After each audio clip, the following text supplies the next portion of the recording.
Hi, friends. I just wanted to quickly apologize. We ran into a small technical difficulty in this episode. My video was lagging a second behind my audio, so if you notice during this episode that my mouth doesn't match up with the audio at all times, I deeply apologize. Roger's audio and video is still perfectly synced. The episode is still watchable. We didn't want to scrap it, so yeah, hope you guys still enjoy this episode. And again, apologies for the technical difficulties. This will never happen again. Good evening, distinguished Wizards fans. I'm Sully, I'm Raj. and this is the Bullets to Wizards podcast. We're back after the All-Star break, and yeah, the season is as depressing as before the All-Star break. Not much has really changed. Jordan Poole to the bench is a big one. A few injuries here and there. Corey got sick. Denny got hurt. But more of the same from the team overall. Any immediate reactions or thoughts for the team after the All-Star break, Raj?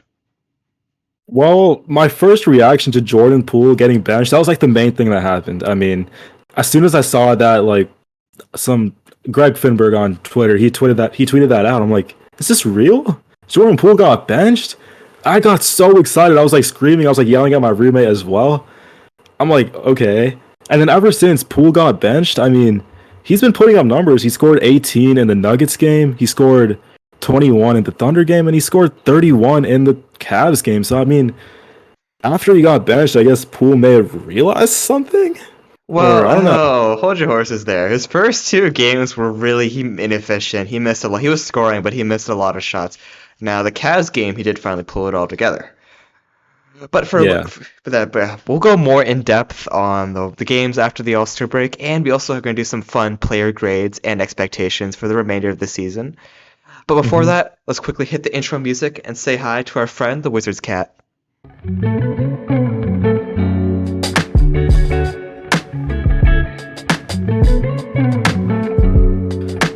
The game right after the All-Star break, the Wizards lost to the Denver Nuggets 110 to 130.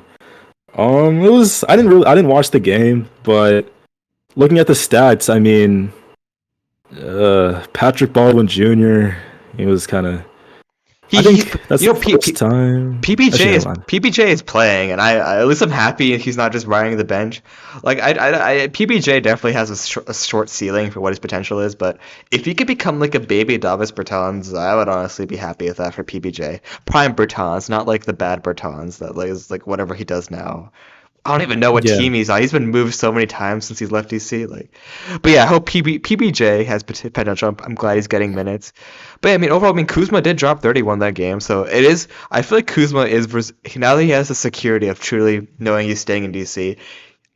I can tell he's trying a little bit more now, and he's resorting back to his old Kuzma ways. He had a bit of a cold stretch before the All-Star break, but he's back to scoring above the 20s now.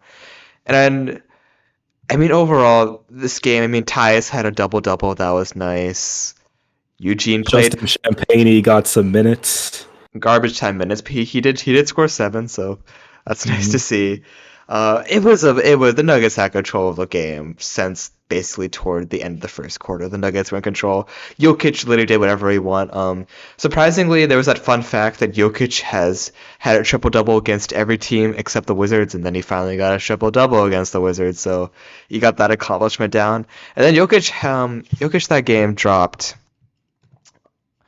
He dropped 21 points. He scored 10 for 10 from the field. He shot 100% from the field against us. 19 rebounds and 15 assists to go along with that, and strong triple-double.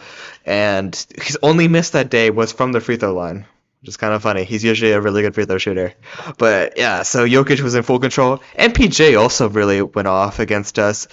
22 points, but he didn't really have to do much, and he did a lot of his damage in the first half. Denny Avdia, I don't know. I was legitimately getting a little frustrated with Denny. He was leaving, he was sagging off MPJ, and MPJ was just open for 3, and then MPJ just cuts, and Denny stays in the zone, not moving. And I was like, "What are you doing, Denny? Yeah. You can be a good defender. MPJ's game is just shooting and offense. He doesn't pass. I know he's really good, but come on, especially the game coming off of his 43-point scoring. Yeah, and especially Denny, how hot he was before the break. A little disappointed that he came back out and only dropped 5 points. Now, he did go to the injured list after this game, so I don't know, maybe he had a nagging injury he developed. Give him benefit of the doubt. I think that Turbo Denny is still in him. We'll see when he comes back from injury, but definitely disappointed with his effort against the Nuggets. And yeah, it just like all the Nuggets did whatever they want. Like even like Christian Brown. Christian Brown had a double-double against us, 12 points and 10 rebounds. I remember he kept getting offensive rebounds against us. I'm like, what are we doing? And it's just like, yeah, it's like it's time to admit Bagley is not a real center. I've been really impressed with Bagley so far since the trade, like in terms of the value getting him for Gallinari and Muscala. I've been happy with that. But at the same time, like Bagley is he's worse than Gafford against the league's best centers. And it's been shown like the last few games, like remember the Mavs game, Gafford had like 16, 17 rebounds against us. This game, Jokic had 19 rebounds. Like these centers are getting like 15 rebounds a lot of these games against us. And like the issue of center we had since the beginning of the year has just only gotten worse. And that Nuggets game, not fun to watch. Jokic is fun to watch, but as a Wizards fan, not fun to watch. Anything else? Anything else you want to add from the Nuggets game? Pretty much you covered everything I was gonna say. But then the Thunder game. Do we have to move on? That game was even worse. That game was so much worse. Wizards lost to the OKC Thunder 106-147. That's the worst loss I think I've seen this season. Is that the worst loss?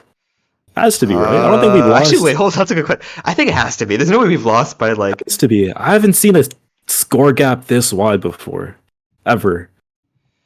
And here, let's check our friend Stats Muse.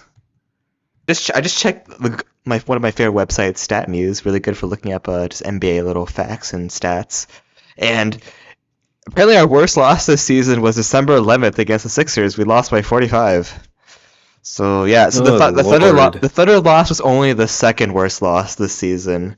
And then our third worst loss was a 39-point loss against the Cavs on January 3rd.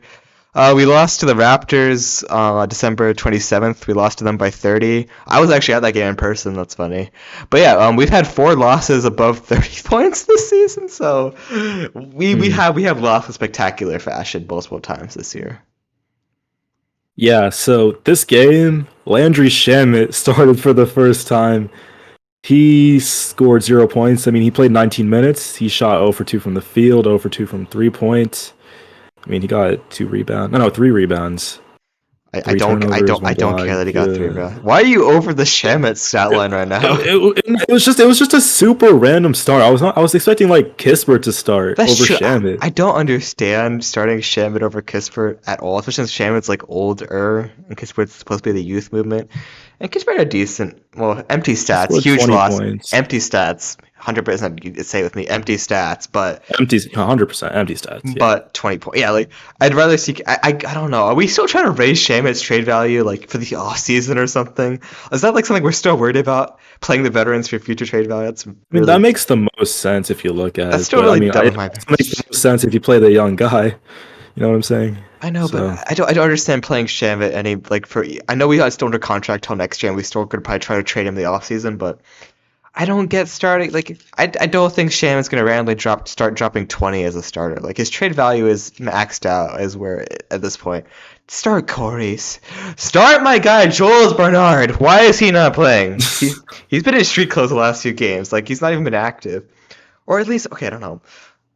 This is a really funny idea, but I mean, starting Johnny Davis could make sense for 1 or 2 games. I know he has been... What's the most friendly way to? I'm sorry. This is a little bit vulgar. He's been bad. He's been piss poor recently, and legitimately, like he's been getting minutes, like 15 to 20 minutes for the last few games after the All-Star break. He's dropped like a high of 2 points in all the games. He misses like 5 shots a game. His defense is not there. He does look scared. He legitimately looks scared. He shot 1 for 8 from the field. 1 for 8. Yeah. 1 for 2 from 3. 2 points in 22 minutes. Yeah. What does he do? Is he doing cardio? Like, come on, Johnny Davis. This is I saw this on like I don't forget if it was Twitter or Reddit, but someone asked, is Thanasis or Johnny Davis worse right now? Johnny Davis, 100%. I think Thanasis is more valuable. No. I know Thanasis. Yeah. Thanasis is goofy too, but like I've seen him do more than Johnny this season, so. Oh, I've seen way more clips of Thanasis than I've ever seen of Johnny Davis in my lifetime.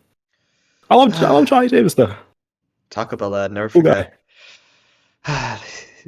I think they stopped the Greenberg and Oh, yeah. Betterman ads with him, right? I haven't seen those recently. Yeah, I love the Greenberg and Betterman ads Bro is not an and actor. Jason Boscola. Johnny's not an actor, but yeah, yeah, that Thunder game. Going back to that, Johnny was. But usually every game we find some positive. We're like, oh, Eugene played really hard. Oh, Denny got a lot of rebounds. But this game, no, I have No one one played. to use No the same one played at all. to use the same vulgar word I used before. It was a piss poor performance from the whole team as well. That's the word of the game, piss poor. I don't know why that's the word I'm using, but Yeah. that's like I don't know if they had to go to the locker room and pee, and that's why they played piss poor. But it was just a bad performance. Like I mean, we had people too. I mean, it was just Danny that was out. Rashawn Holmes didn't play at all, but everyone else was there. yeah, and I get we're lagging. I mean, Chet's big and all, but like Chet isn't that strong either. Like physically, I feel like Bagley is not a horrible matchup. I know. Chet, he What if scored 25 on us. yeah, Chet Shea got 30. Shea has the same stat line every game. He drops 30 or 31 or He got 32 points. yeah. He does the same thing. He's a little free throw merchant. He does the same thing every game. Yeah. But respect to the Thunder, they're going to be dangerous in the playoffs this year. We're in no big competition with them. Blowout loss. Let's move on. That game makes me sad because the next game that happened after the All-Star break, the Landon game, Shamet started again, everybody. yeah. Well, to be fair, Corey was actually sick. Started as well. Corey was sick, so Yeah. that made more sense why Shamet started. But yeah, the game against the Cavs was kind of fun. Like The first thing I want to say about this game, Johnny Davis, he fouled out. He scored 2 points. I just wanted to say that. How is that possible? let's shoot and like I know. Okay, fun fact. I think the NBA record for fouling out the fastest is held by Anches Pasechniks, former Wizard from like 2021, 2020, that era. And so it's not as bad as Pasechniks. I think he fouled out in like 5 or 10 minutes. That was hilarious. But Wow. Johnny fouling out in 15 minutes is also almost as hilarious. And yeah, it's just like you could tell. Even like people have credited Johnny in the past for he can maybe he's an okay defender. But I think people only said that because they've barely seen him as because he barely plays. He is not a good he's not an NBA level defender. I'm sorry. Don't even make stupid like he puts effort like Jose Alvarado of the Pelicans. He makes up for his lack of size with effort. Johnny does not make up for his lack of size with anything. He's just piss poor. Yeah, once again, just use that word. And yeah, but yeah, Yeah. overall, let's stop focusing on Johnny. The man of the hour in the Cavs game, Jordan Poole, finally. Buddy. Yeah, get out the floaties. Poole, he had 31 points, his season high. So congratulations to him. He played 38 minutes, shot 11 for 21 from the field, 6 for 13 from 3-point, and 100% from the free throw line. Pretty good stat line, I would say, so far this season for Jordan Poole. Yeah, I mean, Some of his confidence was there a little bit, I could especially see, his little streak. yeah, especially the fourth quarter. I could see the swagger, the way he was doing his little jerky, like where he does like he's confident when he does like his dribble moves at half court. Like he's trying to cross up the defender at half court. That's how you know he's confident. And he's just he as soon as you see Jordan Poole start spinning around at half court, that's how you know bro is in the zone. That's what I like to see, though. I want to see more of that from him. I definitely want to see More confident effort. Poole. Like I know his Yeah. confidence, like 100%. I know his confidence has to be shot this year after how much he's been criticized. So it's definitely good to see his confidence back. I don't know. I don't know if I can really attribute this to him going to the bench rather that he just had a lucky good.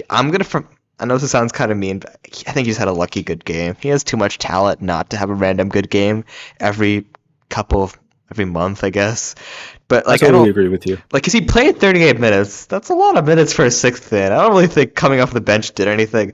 The only thing I think is different about Poole coming off the bench is that he doesn't have to worry about passing the ball as much. Because the first few minutes of the game, you want to get the ball moving a lot. And I don't think Poole is good for a ball movement kind of role. And also defense matters a lot the first few minutes. Once again, Poole's not good for that. So I guess the stress of like the first 5 minutes of the game, not having Poole do that, sure.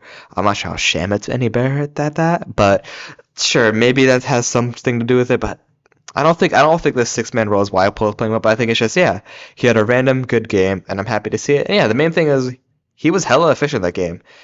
Poole's put up 20 points in a lot of games this year, but he was not efficient. But against the Cavs, really efficient game, and it felt winnable. It's just like the 30th game this year where it's like it felt so winnable until the fourth quarter. Yeah, I mean they just figure us out super easily. There's not much we can do though. I mean, It's just like this we team got is. 4 guys injured.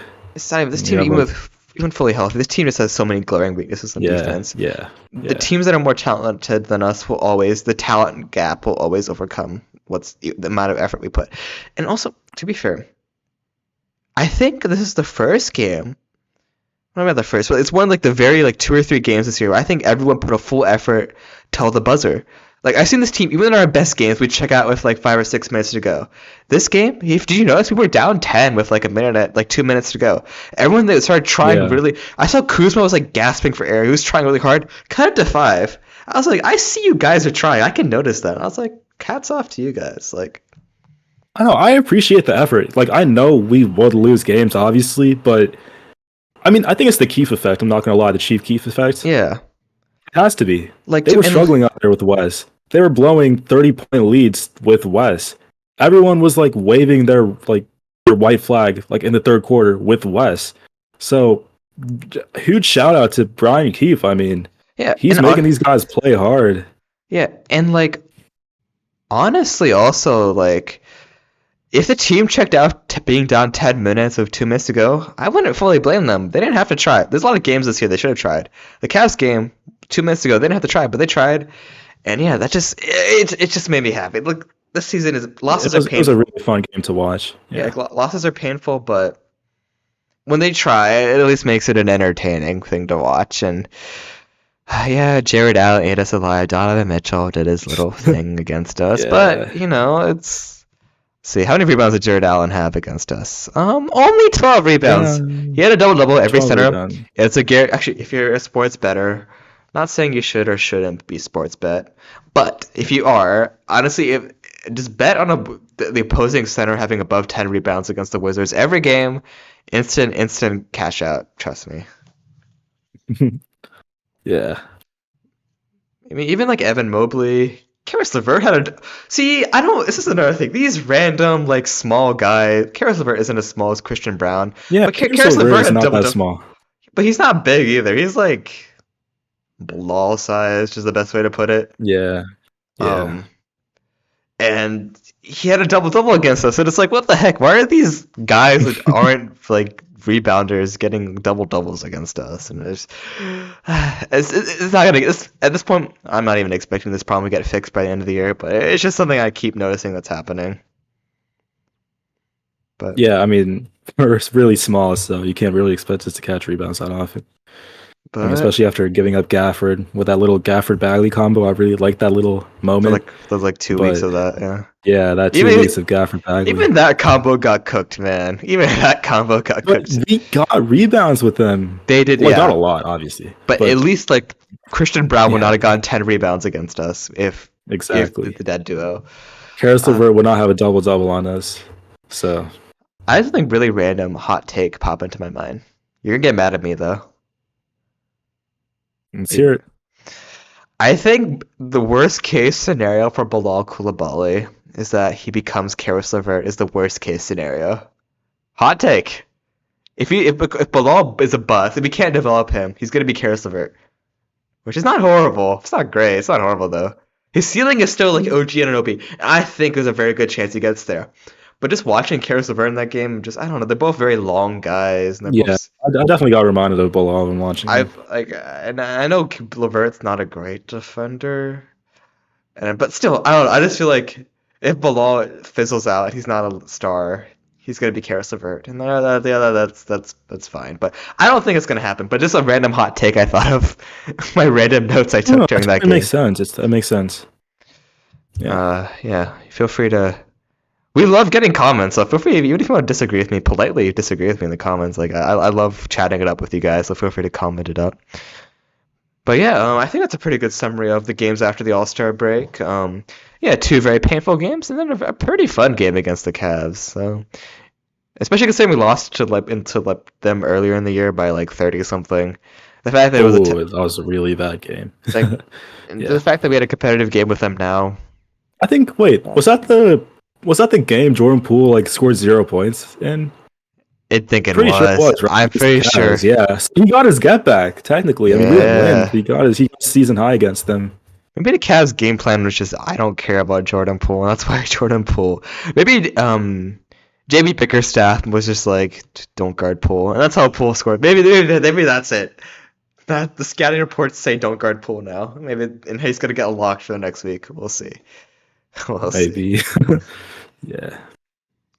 But But moving aside from the game recaps, I mean, me and Sully have some little post All-Star break like player grades and how they played the first half of the season. yes, And we didn't do this on purpose, but we looked back at who we're doing, and technically I'm doing the young core, and Sully's doing the vets. vet core. Yeah, So, this is gonna be funny. This is really this is legitimately unintentional because when me and Raj like do our little brainstorming, where I was like, okay, we're gonna grade like the top like 8 players in the team for this next episode. I was like, who do you want? And Raj was like, I want Corey, Denny, Bilal, and I'm like, okay, I'm gonna make you take Johnny Davis, and he was like, okay. And then I was like, who's left? Well, I gotta do Kuz, I gotta do Poole, I gotta do Tyus. Bagley's the starting center. I gotta do him. And I was like, wait a second. It's the perfect So split. it kind of just matched up perfectly. Which I feel like we could be friendlier to these players than because I'm kind of hard on the rooks sometimes, and then you're kind of hard on the vets, and then I'm nice to the vets, and then it's like we're kind of opposites. I noticed.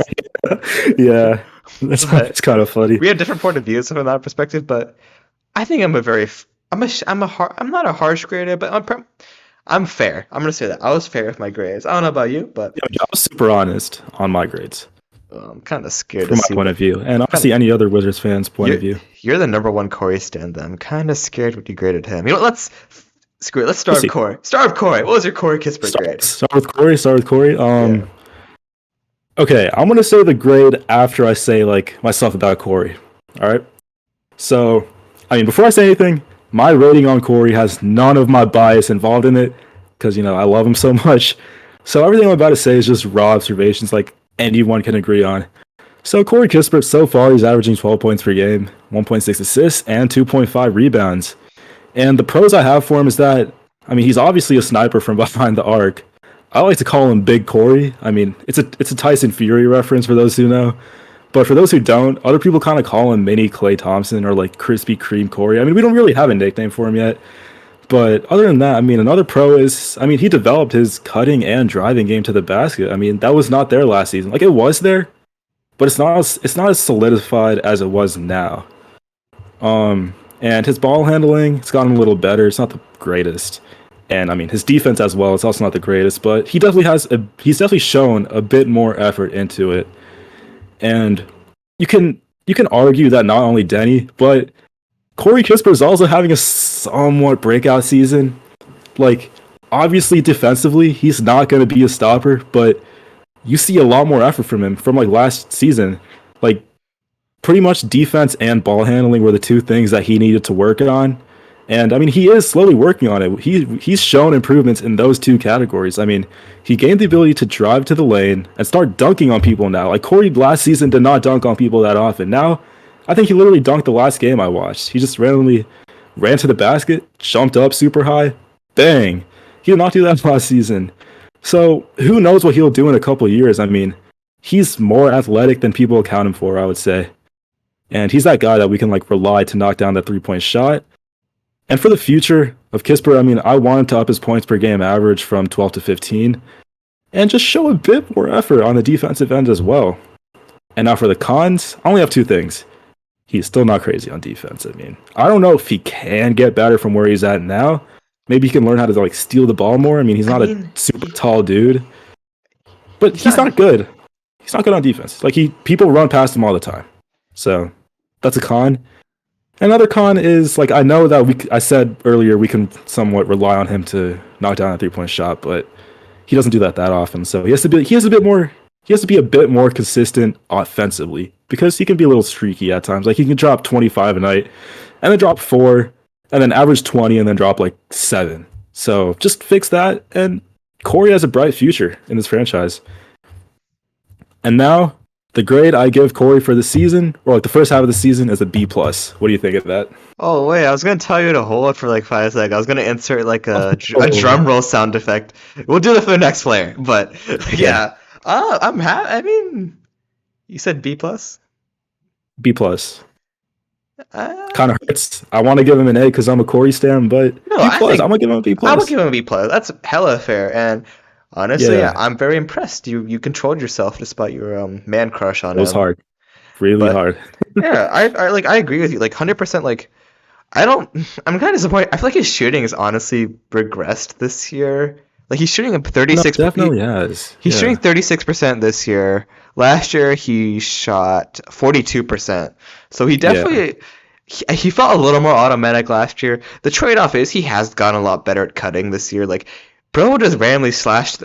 I always used to joke it's the once a game Corey cut to the rim. Now it's like 4 or 5 times a game. He's definitely added that to his game, and people don't. Yeah, definitely. I feel like a lot of people I mean, a lot of people just don't pay attention to the Wizards. I feel like a lot of like not Wizards fans just think of him as like, oh, a white 3-point shooter, but he is more than that. He is a sneaky good like drive and cutter to the rim.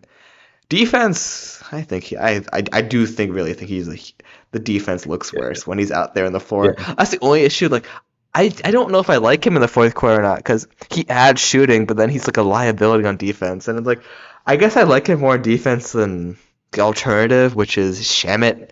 I guess Corey, I think is better because Corey is actually not as small as you think he is. Also, like he has some length to him. He's like wide a bit, And but he's he's not a super tall. and I feel like Corey is the most sneaky 6'7" player I think I've ever seen. Corey looks like he's like 6'3" or something, but no, dude's 6'7", so he has length to like guard shooting guards and point guards and some small forwards in this league. But it's just I think either I'm sure he tries. I don't know if he just isn't like quick because there's a difference between quick on offense and quick on defense. It's different mentalities, different footwork you have to have. He's quick at cutting on offense. I don't know if he just is unable to be that like quick when it comes to his footwork on defense. I'm not sure. He's still young enough where I think he can develop it, especially with the right coach. But yeah, Hmm. overall, B plus, super fair for Corey. I like that. Awesome. Do you want to go next, or should we finish the young core first? You know what? Here I'll go. I'll go next. All right. All right. Who should I do first? Um, let's do Kuz. I'm gonna do Kuzma first. Just get him out of the way. Yeah. I feel like there's a lot of different perspectives people have on Kuz this season. Some are more negative than positive. I don't think that's fair. I'll admit, Kuzma has had a few too many cold games this year. Definitely before the trade deadline, it looked like he stopped caring for a lot of games because probably he was like, they're gonna trade me. So, but once he got, like I said before, I've said this multiple times. I feel like once he got that, like, I feel like that talk he had with Winger, like when Winger asked him, "Do you want to stay here?" I think Kuzma has actually really appreciated that. And because Kuzma, think about this, Kuzma was traded for by the Tommy Shepard regime, so I feel like his loyalty resided to Tommy Shepard. I think he's a little bit. I think came into the season not caring as much just because he wasn't sure what to expect from Winger and Dawkins. But I feel like he trusts them a lot more now. He trusts the team more. He likes being a number one option. He's not the best number one option, but he likes it. I'm giving him points for being a vocal leader. Pros definitely. So I mean, in terms of his stats this year, he's averaging about 21.9 points per game, or it just bumped up to 22 after the last game. He is only shooting 33% from three, but Kuzma has always been bad from three with the Wizards. I don't know why, but he shoots in the low 30s. Rebounds are at 6.4, which is also down a bit. Kuzma a year or two ago was averaging like 8.5 rebounds per game. So it would be nice to see him try on the boards a little bit more like he used to. But to be fair, when Kuzma tried a lot, when Kuzma was getting double doubles all the time, it was because Beal and KP were there. So I guess Kuzma was a lot better defender 2 years ago than he is now. But like, it is an effort thing, and I'm definitely gonna dock him points for effort. I'm gonna give him points for team leadership. I'm gonna give him points for being a 20-point per game scorer. I'm gonna give him points that the defense gives the number one assignment every night. The defense usually puts their best defender on Kuzma. It ain't Poole no more. The best defender goes on Kuz. So for being a leader, again, having a solid 20 points per game, a lot of flaws with effort and defense, but I'm still gonna give him just a solid B. A solid B. Like I think That's pretty good. I would have given him an A if like the defense was there, but the defense is not there, so I had to dock him for that. Or if he became like a 25-point per game scorer, which at the beginning of the year I thought he started like really hot the first 2 weeks. I thought he could maybe be a 25-point per game scorer. He's not. I think 20 points per game is his cap. I mean, he's averaging 22 right now. It's nice, I guess, but I think B is a very nice score for Kuz. B is super fair. I mean, all the points you made, I mean, he runs the offense. He's a vocal leader. He likes being the first option on a team. I mean, all these they all add up, and obviously he's not meant to be a real leader on the team. But how he's adapting to this young core, it's just like how the Wizards are changing literally every day. A new roster just throughout the whole season. I mean, he's adapting to it, and I respect that. I mean, from Kuzma, I did not expect that. Like, if last season you told me this, I'd be like, no, Kuzma has no shot. But he's doing really well as a leader as well. I mean, this Yeah. team needs a leader, and we don't have a vet like Chris Paul, Yeah. like which we could have had. But we don't have a vet like Chris Paul, so these guys have to rely on Kuzma. I mean, he has Yeah. a ring. I don't think they're going to rely on Poole. And So Kuzma's our guy here. And all the young guys speak very highly. Like Denny says Kuzma like helps mentor him a lot. Bilal said nice things Yeah. about Kuzma. Like I haven't seen anyone have anything bad to say about Kuzma's attitude. And I can tell that too. Like he might pout to the rest, but he doesn't pout to his teammates. And I respect I ever see him like he'll maybe like tell like, oh, Bilal, step up here, but like he won't like yell at him. And I pretty like he's definitely Exactly. stepped up as a leader. Yeah. He's a good team player. He doesn't have any shade towards the other players on the team. At least from what I've seen. Really positive guy. I love Kuzma. Yeah, so there we go. Nice solid B. All right, who do you Yeah. got next on your list? We could go with Denny. Denny. Okay. Turbo. Denny Avdia, also known as Turbo. So, Denny this year is averaging 13.6 points per game, 3.8 assists, and 6.6 rebounds. The things I like to see with Denny is that he's starting to get confident in his three-point shot. I mean, he doesn't hesitate anymore. He's aggressive when attacking the basket. I mean, we've been getting some pretty cool dunks from him here and there this season. He can draw fouls now consistently, and this is 100% a breakout season for him. I mean, like last season, I used to hold my breath whenever he shot the ball. Now, I mean, I have the trust in him that the ball is going to go in, especially compared to last season. So the pros for Denny. He's one of the best defenders on the team, if not the best defender on the team. And he can be a little sneaky defender that teams have to look out for. Also, his offensive side is starting to blossom as, like I said before, he's starting to knock down that three-point shot. He can consistently get rebounds as he's averaging 6.6. And another thing that not a lot of people have talked about is his court vision. I mean, even if we have ties, I would say we can also trust Denny now to run the offense, which he's actually been doing. Like, I mean, his ability to find guys mixed with his passing abilities has been very impressive. Like, I don't know if I'm the only person that's noticed that. Have you?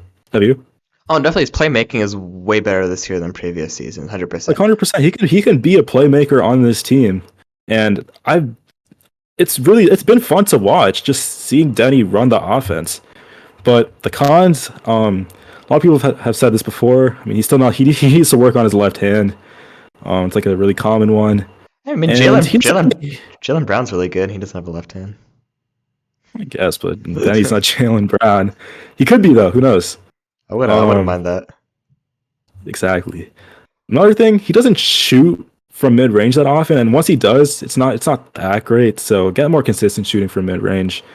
And Denny has a habit of complaining to the officials a lot.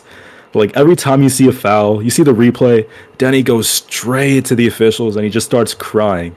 I think Denny worse than Kuz now, complaining to the rest? No, he is 100%. He's always crying to the refs whenever I see him. And there's been It's not that big of a con, but it's just a little thing I wanted to point out. You know, it's not like Luca levels of complaining to the refs, but he still definitely. There's been one or two times where I see he like thinks he gets fouled, throws his hands up, doesn't get back on defense, Yep. and then they score in transition. He just I'm like, pouts a bit. Exactly. Someone needs to fix that up a bit. I mean, he had that last season as well. yeah, but I mean, So- if it, I'm not justifying it, but I guess if it ties to him having that dog in him or something, like with his new attitude, being more confident with because he is, I think 100% like it's a confidence is a huge part of his development this year. Like he's been definitely putting in the work with his jump shot in the lab and all with the Wizards shooting coach. Like he's definitely put in the hours, but also confidence has also definitely been key. Like I feel like last year a lot of times, I mean, like other teams would leave him open intentionally, and I feel like that definitely like that like messes with your mind, man. But this year, like teams are guarding him. He's on the scouting reports, and if they guard him tight from the 3 point line, he'll try to drive to the rim. And when he drives to the rim, like Hmm. he has like that he's starting to like look like Kuzma sometimes. You know when Kuzma like drives into like 3 defenders in the paint, you're like, what are you doing? Yeah, yeah, And then yeah, Kuzma makes it more often than not. And Denny's starting to act like that too. So it's like it's dangerous to be that confident, but when you're yeah, good with that confidence, like Denny was that week he was dropping 40, then like okay, I'm like damn, like go ahead, my boy. Like I don't mind it then. Obviously, Go when ahead, then Danny. when you drop 7 points, I'm like, but like I said, hopefully when he comes back from injury, he can get back to turbo Denny mode. It still remains to be seen what he's gonna finish the season out with, but. Yeah, I guess it ties into what are your expectations for Danny to finish off this season? So, what I would like to see from him for the rest of the season is mainly to stay consistent. Now, Denny has a past of going on slumps. Like after his big 40-point game, for example, we talked about this before. He had a really mid game versus Denver. I mean, he only scored 5 points on 3 of 15 shooting. But my expectations for him is that maybe he can be a 15 to 20 point a night scorer. I mean, that should be the next goal. Like, can he be a consistent threat? And I think he can. Although with Poole and Kuzma on the team, there aren't as many shot attempts for him, but I mean, we'll see because I'm still very high on Denny. And pull to the bench might honestly open up Denny opportunities in the future, so that's good. That's nice. Yeah. And then I think another one. I know he's your guy on the list, but I think an expectation I just want to see from Denny, just like a little more consistency with the effort on defense. He has the fundamentals, just Yeah. more consistent effort, and then also just continue to keep getting better at playmaker. I want to really see him become like a really consistent like 6 assists per game kind of guy. That'd be like I think that would unlock some things for this offense in the future. 100%. Now you ready for my rating? Yes. Drum roll. Uh, Oh, wait. I'm giving Denny Avdia an A. Yeah. Yeah, yeah, yeah. I would maybe go A minus, but I think I gotta give him credit. yeah, I'm really proud of him this season. yeah, Really proud of him. yeah, 100%. I mean, he did what a young player should do. He got better, so I think that definitely deserves an A. All right, Yeah. well, oh, we agree on Denny. All right, who should I go with next? You know what? Next, I'm gonna let's you say Poole? Two Poole. All right, well, okay, we're talking about Poole going to the bench. Poole going to the bench is the big thing right now in Wizards fandom, and yeah, where to start, Poole? Pros. I didn't write anything. Wait, I'm looking at my notes. I didn't write anything. I didn't write a single thing in my notes about pros. He has the potential every night to score 25 or 30. He doesn't most nights, but it's like every game every time a game begins, you're like he could do it. Old Poole could return. Game against the Cavs, Old Poole returned. It doesn't happen often, but he's at least a threat at the beginning of games until he cools off. Cons, defense, bad shot selection, poor playmaking, Yada, lack yada, lack of yada. lack of effort, Uh, questionable teammate attitude at times, like during timeouts. I know Bilal says he's nice to him, but okay, Bilal, maybe you're just a nice guy. Yeah, I don't know. I like everything that's been said about Poole, we've said in depth with like a raging fist. I was yeah. gonna smash this table really hard, but I realized it was gonna sound really bad in the microphone, so I held off. But if I could punch that TV right now, I would. I'll make a crack in it while just thinking of Jordan Poole lowlights, and it's just like it's not even just like oh it's because scoring is down. It's just the overall effort. Like, effort really matters a lot, and that's on a bad team. And that's the very least you can ask for. And there's been no effort, and it's just a low light. It's like bro has been like the Shackton a full MVP this year. Just falling over for no reason, just falling out Yeah. of bounds and just acting goofball. Like but but I don't know if it's because I am a masochist or if it's because I'm a harsh grader, but I'm struggling with this at this moment, but I'm not gonna give him an F. I'm gonna give him a D minus. Whoa. Only reason I'm giving him a D minus is just because he has scored a few, like 3 or 4. He has had 3 or 4 nice games. D minus. 3 or 4 nice games this year. And Bilal says he's a nice teammate, so I mean I don't know, I mean he saw I'll that give him like a D plus. Do you remember Denny's birthday where they sang happy Oh birthday? yeah, so, And, come on, Daddy. and he was like Denny. So sassy. I was like, Daddy, okay, come on.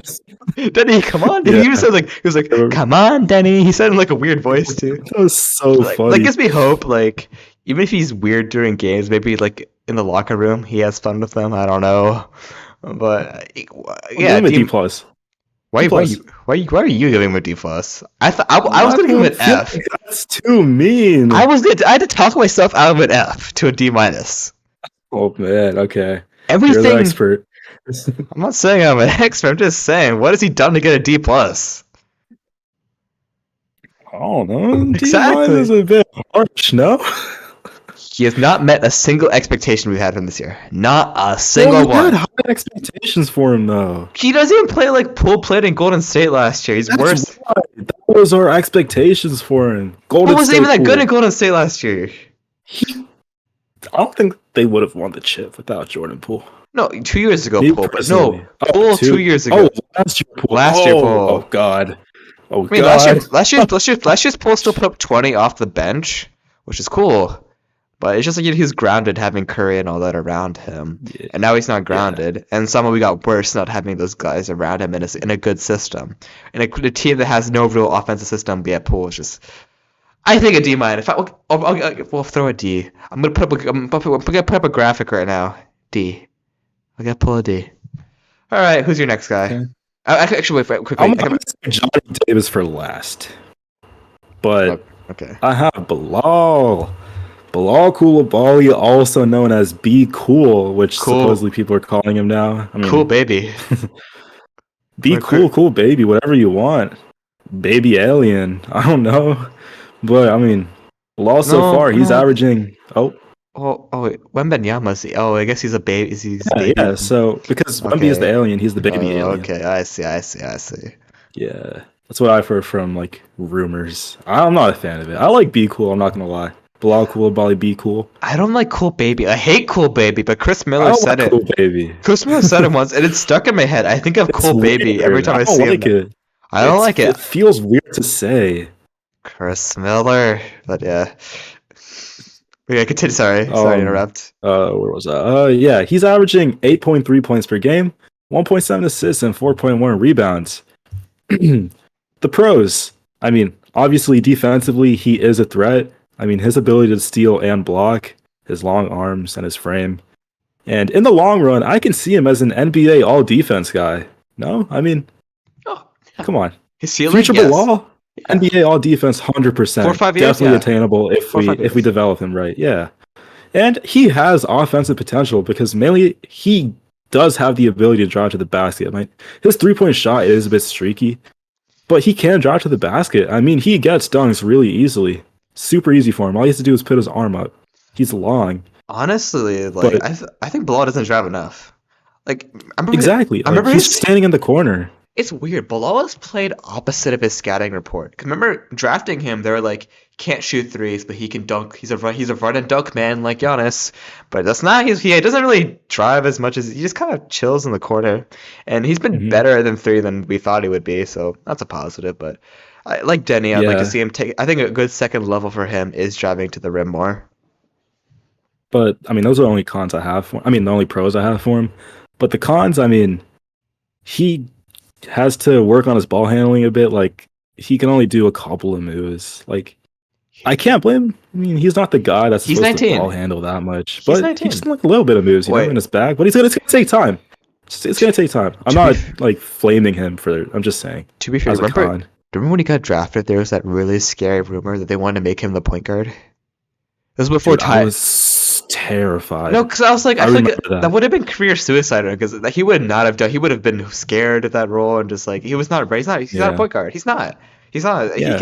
He can develop his handle, sure, but right now his handles Like, I'm sorry, yeah, Bilal doesn't have much of. He can drive to the rim, but part of why he sometimes does struggles. Like, if he has an open lane, he will hammer it down. But if he doesn't, then Well, he'll run straight to it. but Yeah. he doesn't have much of a bag yet. He's still 19. He's barely Yeah, older yeah. than us by a few Exactly. months. And I would like to get into that. So obviously, as a rookie, he's going to take time to develop. But like Denny, I mean, when he figures it out, we found our light at the end of the tunnel, you know? I mean, the future looks bright for him. With the lineup with Denny and Bilal, like once he figures it out, it would be scary. I mean, I'm very high on Bilal a lot. I love him. And I would say we definitely hit on him on the draft. I know people were shaky at first because, I mean, we expected to draft Cam Whitmore or Jaros Walker or something. But this kid is the best. I mean, high energy guy, so athletic, and he's so young. I mean, he's only 19. I mean, I'm going to be turning 19 in a couple of months. So there's just potential oozing out of him that I'm ready to see in the future. And he has a long way to go with his basketball IQ and others, but I mean, that's every rookie in the league. So that's what I got on Bilal. Yeah, I mean, rookie mistakes, it's fine. He's really young. But yeah, so what's your overall grade on the guy? I'm giving Bilal a B plus. That's a good GPA. Right? Well, actually, no, it's not. But well, it depends on your academic standards. But yeah, that's a very solid grade. Yeah, like 100%. Like an A would be if he was like a 15 point per game score or something. But from what we've seen, the fundamentals are there. I like a B plus. Yeah. I like that. 100%. Okay. All right, we were negative pull. Next up, I'm gonna talk about Tyus Jones, Mr. Steady. All right, when Tyus was first traded, obviously it was like, oh, bye Porzingis, I'm gonna miss you. But I mean, there's a chance Porzingis might have left, even though it looked like he might have was willing to stay. But who knows? There, at least we got something. I mean, second round picks and Tyus, sure. So I mean, so far this season, Tyus, I had a little bit of an expectation that Tyus had like this bit in him he could unlock where he could become like a 15, 16 point per game point guard. Hasn't really happened. He's only averaging 12.3 points per game. A very nice 7 assists. He's shooting 43% of 3, so he's definitely a little sneaky sniper this year. So that's cool, been cool to see. I mean, definitely his scoring is still not there. I mean, but he's still super steady. And honestly, with how much Kuz and Poole and even now Denny need the ball, I'm glad that there's a pass first guy like Tyus. And it definitely was confusing that he's still on this team. But for what this team needs, a steady guy at the point, I can at least partially understand why Winger and Dawkins wanted to keep him around. And yeah, like definitely this season, I think Tyus has done nothing really that exceptional. But he's been more than steady. That's what this team needs. Definitely an upgrade over Monte Morris. Definitely better than Spencer Dinwiddie. Definitely a more solid point guard play since Russell Westbrook was in DC. So overall, yeah, like I think a good summary of Tyus is not exceptional defense, not exceptional offense, but he's steady. And for being steady, 100%.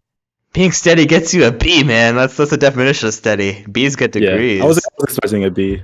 Tyus deserves a B. Tyus is a B. Pretty average point guard. Yeah, but for this team, in tank, he's a fine addition to the tank command. Yeah, he's exactly what I wanted from him. Exactly what I expected. Exactly. So yeah, So he just gets the job done. Yeah, I mean, for the rest of the season, just keep doing what you're doing, Tyus. But yeah, who you got next on your list? Johnny Davis. Oh, wait, to be fair, Oh, man. this could be quick because we've talked about Johnny a lot on this podcast, Yeah. even this episodes. But just give a quick summary of what you got for Johnny. Yeah, so Johnny Davis, I mean, he's a whole other story compared to my last three. I mean, looking at Davis, he's averaging 2.3 points per game. Good lord. 0.3 assists and almost a rebound a game. So Johnny Davis, a curious case of Johnny Davis. I mean, looking at him in Wisconsin, he was definitely a scorer. He was a mid-range guy who could defend. In my opinion, when they tried to change him to a point guard, it was obviously a step in the wrong direction. They also tried making him a three-point shooter, but he's not one. And I don't want to get into blaming people for it like Tommy Shepard, West, or whatever. I mean, I'm saying that they should have worked to his strengths. The mid-range game, the defense. It's going to be interesting to see what their vision is from that point forward. I mean, if you want to look at him from a confidence standpoint, it's shot. There's nothing there anymore. I mean, he broke his jump shot. He fouled out of the Cavs game yesterday with 2 points. He's not getting consistent minutes, and he's bouncing back and forth between the Go-Go and the Wizards. And he was the 10th pick in the draft, too. So at this point, we missed in that draft. So we'll see if the rest of the second half, I mean, if he gets minutes, especially with DeLon Wright gone now, and see whether he's here to be an asset here in DC or on another team. That's all I got for him. I think he's gonna get another half season in DC. Like he'll be on the roster to start next year. This team's not going to be good enough next year to warrant cutting him. But I could definitely see at the midway point if he's still averaging like 1 point per game, he's going to become a Killian Hayes type victim. Be a first round pick that gets cut. And it's really unfortunate that Johnny missed this hard, and I think there is some blame that Wizards should take just mismanaging him. I mean, to be fair, it's kind of hard to identify what his skill sets are right now just because of his lack of confidence. It's just he can't really do much of anything at this moment. I mean, yeah, like you mentioned, college career. It's been said time and time again. It took Johnny like 3 or 4 years in college to actually get good. So but we don't have you don't really have 3 or 4 years in the NBA to wait for someone to get good. It's not like college in that sense. So I think especially because Winger and Dawkins technically didn't draft him. It was a Shepherd draft decision.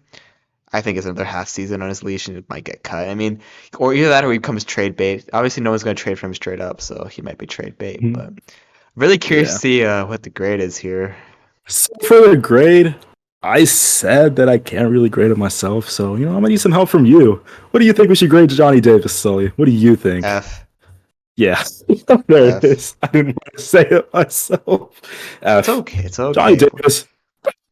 I think we're nicer. We're critical, but we're very articulate with how our criticism. Well, I'm Some giving people- him F, but he's I know he has pretty bad. he has a family. Yeah, Taco Bell. But He was good in college. So I don't care that he was the Big Ten Player of the Year. I know. It don't mean I know. nothing if you're dropping 2 points per game. Yeah. Well, next up, he's the next guy up on my list. He's the last guy I'm going to talk about today. He's better than Johnny. It's actually a guy I like a lot. And actually, I think this might be one that you think I'm a bit too high on. Marvin Bagley. I love Bagley. Marvin Bagley III. Major fun fact. You ever watch a Pistons game from like a few months ago? Maybe. I noticed I was looking at old Pistons clips one night. Don't ask why. I was looking at old Bagley Pistons clips, and I noticed when he scores at their home games. You know how the Wizards have some sound effects, like back when DeLon Wright was here. They're like, "I know that's right," or it's like, I know that's right. or Denny has a Yeah. turbo sound effects. The Pistons have their own sound effects. Guess what sound effect played when Bagley scored? Marvin Bagley. I don't know. Something like in his name that I could. Be a It sound relates effect. to his last name. Bagley. Is it like money? Kinda, Like yeah. He's getting the bag. Almost. You're close. Like coins or something like that. I don't. There was really like it was a. Getting I don't know where cash. this. I don't know where this song is from. It was like I think in a commercial, but Song. it was like they would play like when every time they scored, they'd play Major Bag Alert, Major Bag Alert. Oh my I goodness. think that was like that's a Wendy's funny. ad or That's something. funny. But that was the sound they That's played funny. when he like dunked. They played like Major Bag. I laughed when I heard that. We got to do that. That's creative. Maybe he doesn't want to be surrounded by that anymore. but yeah, focusing on his actual skill set, Bagley is a weird hybrid power forward center kind of player. Really weird because he doesn't really have the height to be a real center or the strength really. He's the size of a power forward. Plays more like his jump shot is a bit streaky. He could shoot in like Sacramento and kind of in Detroit, but in DC he hasn't really shot at all, which has been kind of strange. It might be because he's been forced to play a center, but he will not outmuscle guys, but he has really good fundamentals. He went to Duke. He was coached by the legendary Coach K, so he definitely has good fundamentals there. He has a nose for the rebounds. He plays like a guy from Duke. That's the best way to put it. Like he honestly is not a horrible playmate, like passer he's not Jokic or anything, but for a center, he's all right in terms of like getting the ball back out, and he definitely doesn't take dumb shots. He definitely is all you could really ask for as a hustle guy. At this point, that is all he really is. But in terms of what we got, like I said, I've mentioned this multiple times. For Danilo Gallinari and Mike Muscala, Gallinari's not even on the Pistons anymore, and we got The second round. Bucks. Yeah, and I think Muscala is still. I don't care. Mike Muscala. I'm not gonna look that up. But we got plus that and second round picks. Like hell yeah. Like I know Bagley is a little overpaid, $12 million, but it's fine. We're not paying anyone else. And as for a hustle guy, a guy on this team that really tries, he puts up double doubles more often than not. I'm willing to give Bagley a B plus. Is that too nice? Yeah, you gotta give him credit. You Like, gotta give him credit. I mean, he's I our think only like real big man on the team, and he's putting in the work. he has a lot of flaws He's for a doing center. exactly what I expected. He has a lot of flaws for a center, but he also, I'm keeping in mind, he's doing a lot of what is not his strengths, but he's still finding new ways to adapt, and I can appreciate that. And also, I think he's Yeah. above expectations. Like, I was ready for the trade if Bagley just be like, do nothing, average like 7-8 points per game, do nothing. But no, he had like that little 20-point game. He gets boards. Like, he's exceeded expectations. So yeah, B plus for Bagley. Good rating. Good rating. Yeah, Professor Sully and Raj. You have anyone else left on your list? There's no one left on my list, but there are two things that I want to talk about as the team as a whole. If that's okay. We're not rating Anthony Gill. No, not like I meant like I'm just kidding. the franchise. Yeah, just okay, the go ahead. franchise. Yeah, expectation. Wait, So, yeah. so the first one is like the most obvious one, but I'm gonna start off with like the development of young players. And I get it. The trade deadline, I mean, it's come and gone, and there are still some veteran guys on the roster, but we can't take our eyes off the prize. Player development has to be key in the second half. I mean, especially Denny. I mean, he's taking that step this year. He's breaking out this year. Corey Kisper's looking really good this year. Bilal, I mean, he has to solidify his offense a bit, and Johnny Davis can just be Johnny Davis. But, I mean, development is key because eventually these veterans will be moved. Like, whether their contract just runs out on Tyus Jones or whether they just move Shamit or Kuzma. But eventually the team will get younger, and especially going to a rebuild, we got 2 first-rounders in the upcoming draft. And to add to the roster, we have to develop what we already have now, if that makes sense. And it has to be strong, you know what I mean? I mean, this core has to be ready to add on to. We can't just add 2 picks if the core isn't already there. So the success of this team going forward has to rely on Denny, Bilal, Kispert, maybe Johnny Davis. I mean, No. these are guys that not Johnny Davis. Not Johnny, no. I'm sorry. But yeah, these are guys that can potentially be on the team 3 years from now, and I think we're heading in the right direction though. But player development with this young core has to be key in the second half of the season. Yeah, definitely.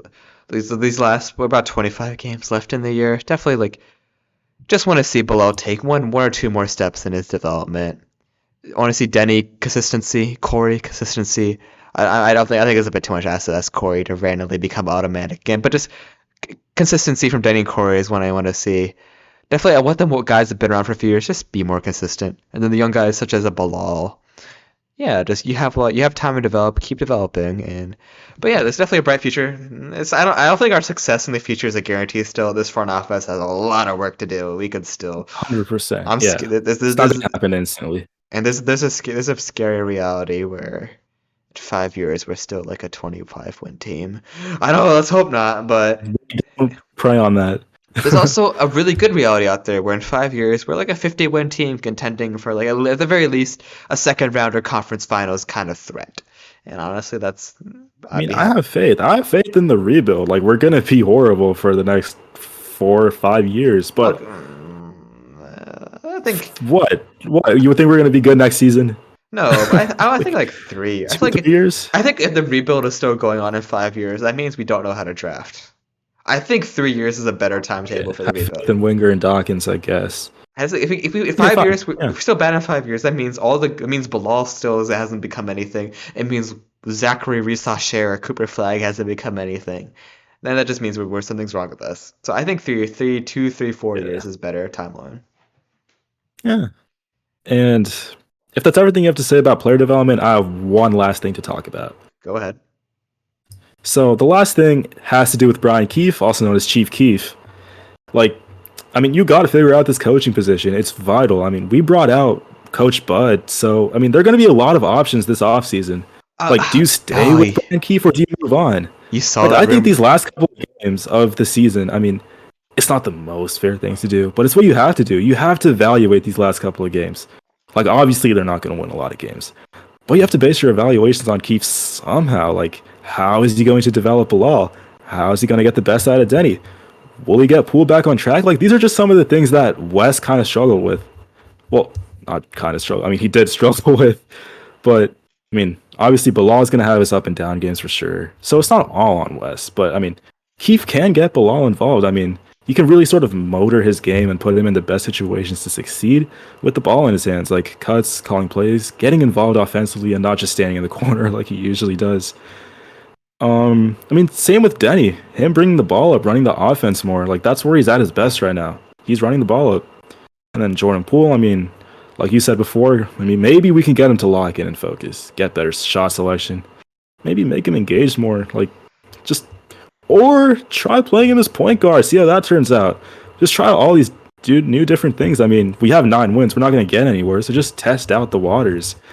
I mean, those are just some of the things I'm looking for. Just better effort. Also, better effort on the defensive side on the ball. Like, we're not expecting him to lock down D, but just better effort on defense, like rebound the ball better. So, I mean, those are some of the things that you can kind of look for at Brian Keefe and be like, hey, can he improve on these things? I mean, they may not win, like I said before. They may not win a lot of games, obviously, but they can. They have the opportunity right now to see some improvement. Like when you saw players with Wes, I mean, they were checked out, getting blown out. Like I said before, waving the white flag at the third quarter, played 0 defense. Yeah.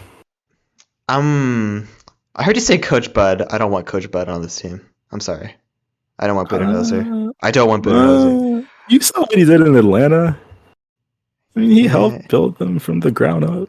Yeah, Atlanta, and Milwaukee. Then he won a championship on the Bucks. Yeah, but he is a good and then coach. He brought him to the playoffs again. I don't know why they fired him. He's a good coach if you want to lose in like the first or second round. I'll say that. He's can really. Can we get first and second round first? The rebuild. We're not rebuilding to just be a first or second round team. We're rebuilding to. Obviously, it's hard to become a championship team, and this team very well might become a second round team. But I don't think this Coach Bud is a champion.